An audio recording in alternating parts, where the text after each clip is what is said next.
Hey!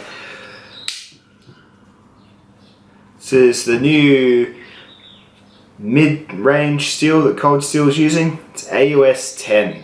So AUS10 is, well, we're thinking about AUS8, which is a stainless steel, a high carbon stainless steel, they would say. Carbon content's about 0.7 to 0.8.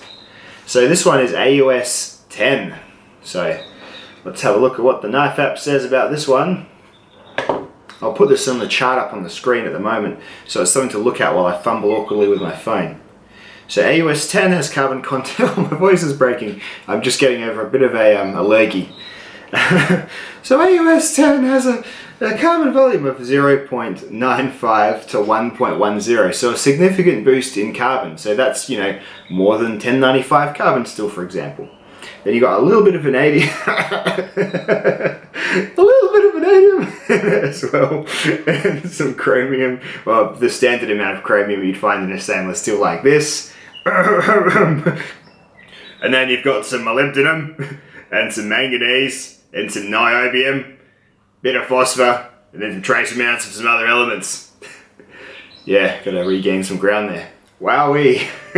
Look, the steel app says this is like another equivalent of ASI 440C steel. But then 440C steel does look a little bit different. It's got a fair bit more chromium, no vanadium at all, and 0.95 to 0.12. Anyway, all I'm saying is it's a carbon content upgrade on AUS8 with a little bit of vanadium in there too. So that's what we're looking at. What I've got in store for this knife today is a test on a few of the edges. So this is a recurve blade, so sharpening it is a little bit more difficult. So what I'll be doing is the edge that it's currently on now, which just like most of us knife reviewers is virgin factory. So I'm going to do the virgin factory edge first. It hasn't cut anything. It feels very sharp to like the touch, and we're going to touch it for the very first time. And then I'm probably going to put my workshop edge on it and see what that gets for a more traditional number to go on like that standard old list that kind of the whole project started out with. And then I'll see what else I've got going. I'll run those up on the screen as I do them, or maybe I'll just do the two for this video because my arm will get sore, and who knows. So we're going to start with just the virgin factory edge, and then and then we're going to see how the other edges go too. Oh yeah, cutting rope, twisted sisal rope. Sorry, I always assume that everyone always watches my videos and knows the score. Where did my rope go? Cutting twisted sisal rope, 10 millimeters thick, with the sort of same portion of the blade over and over again before the knife no longer slices a whole piece of paper like so. Okay?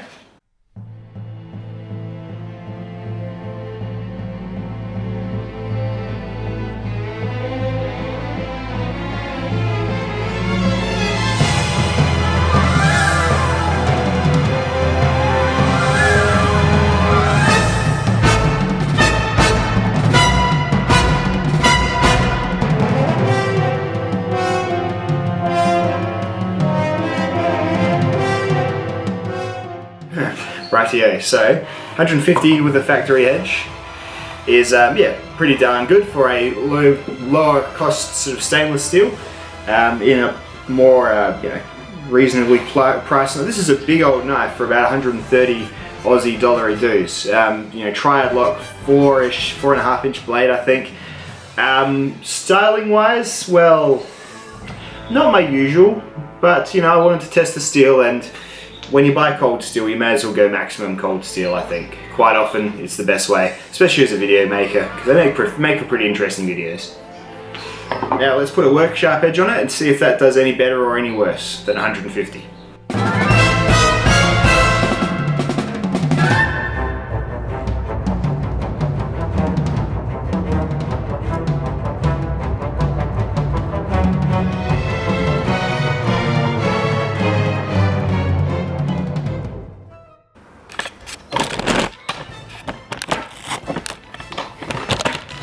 AUS8 with a workshop edge, 20 degrees per side, convexy, micro convexy finish.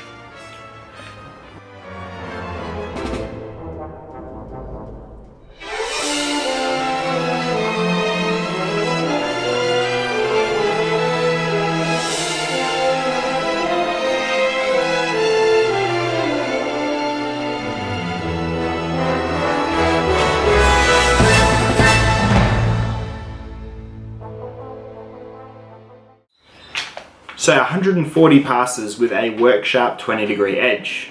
That's a very impressive result. I've got my list here of how the other steels have done. And we're looking at, say, non-powder steels, to be fair, because they're just made entirely differently.